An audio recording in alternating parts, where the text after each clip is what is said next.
Alpha-2 adrenergic agonists are medications that oppose the effects of the sympathetic nervous system, ultimately decreasing smooth muscle contraction. These medications include clonidine, guanfacine, and methyldopa, which can be administered orally, and clonidine also transdermally to treat hypertension.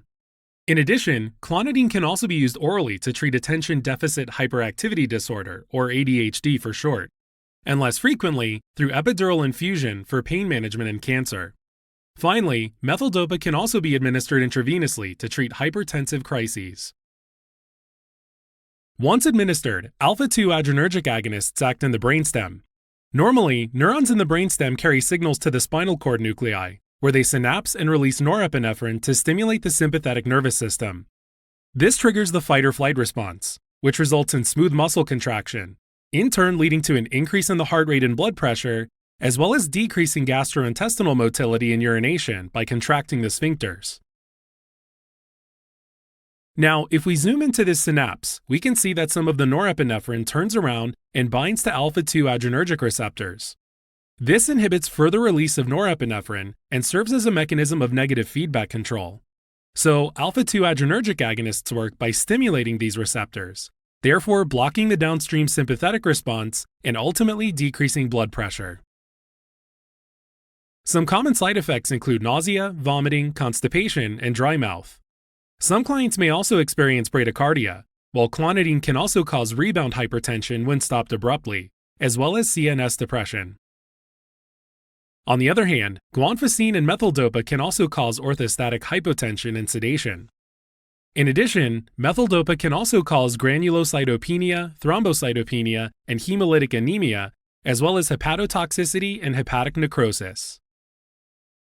As far as contraindications go, these medications should be used with caution during pregnancy and breastfeeding, and in children and elderly clients, as well as in clients with cardiovascular, cerebrovascular, or renal disease. In addition, clonidine has a boxed warning against epidural use for obstetrical, postpartum, or perioperative pain management due to the risk of hypotension and bradycardia. Epidural administration is also contraindicated in clients with bleeding disorders or who are taking anticoagulants, and it can't be administered above the C4 dermatome. Finally, methyldopa is contraindicated in clients with active hepatic disease as well as in those taking MAO inhibitors.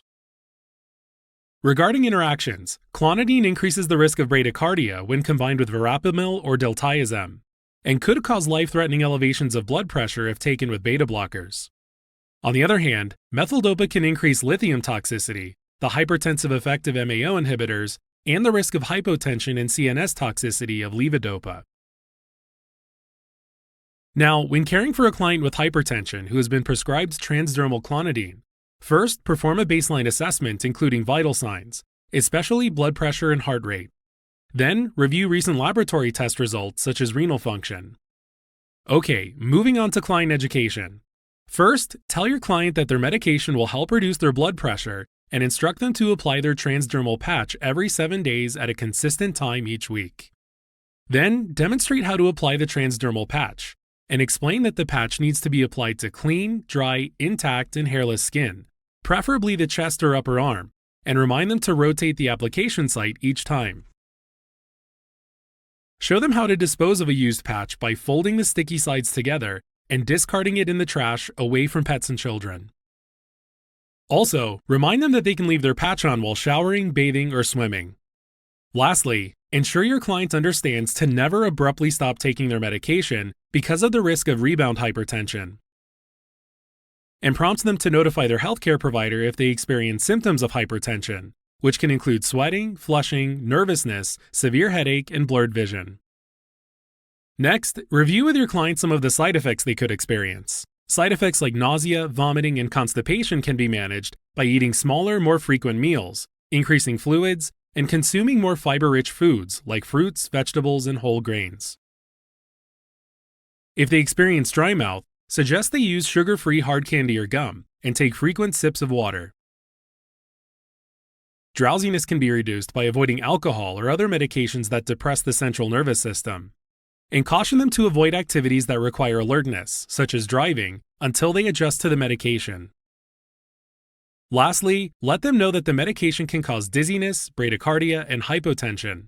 and remind them to make position changes slowly and use caution when going up and down stairs. Now, to assist your client with their blood pressure management, stress the importance of lifestyle modifications that can help control their blood pressure, such as weight loss, smoking cessation, increased physical activity is tolerated, and following a low-sodium diet. Teach your client how to check their own blood pressure and heart rate at home, and explain abnormal readings that warrant the need to seek medical attention. Finally, while caring for a client receiving clonidine, continue to monitor for the development of side effects and evaluate for the therapeutic response of a blood pressure within a normal range. Alright, as a quick recap, alpha-2 adrenergic agonists are medications that oppose the effects of the sympathetic nervous system, ultimately decreasing smooth muscle contraction, and include clonidine, guanfacine, and methyldopa. Alpha-2 adrenergic agonists work by stimulating the alpha-2 adrenergic receptors, thereby blocking the downstream sympathetic response and ultimately decreasing blood pressure. Some common side effects include nausea, vomiting, constipation, and dry mouth, as well as bradycardia, central nervous system depression, and rebound hypertension when stopped abruptly. When caring for a client prescribed an alpha-2 adrenergic agonist, nursing considerations include performing a baseline assessment, as well as monitoring for side effects and the desired therapeutic effect. Client teaching is focused on safe self-administration, as well as learning to recognize side effects and when to notify the healthcare provider.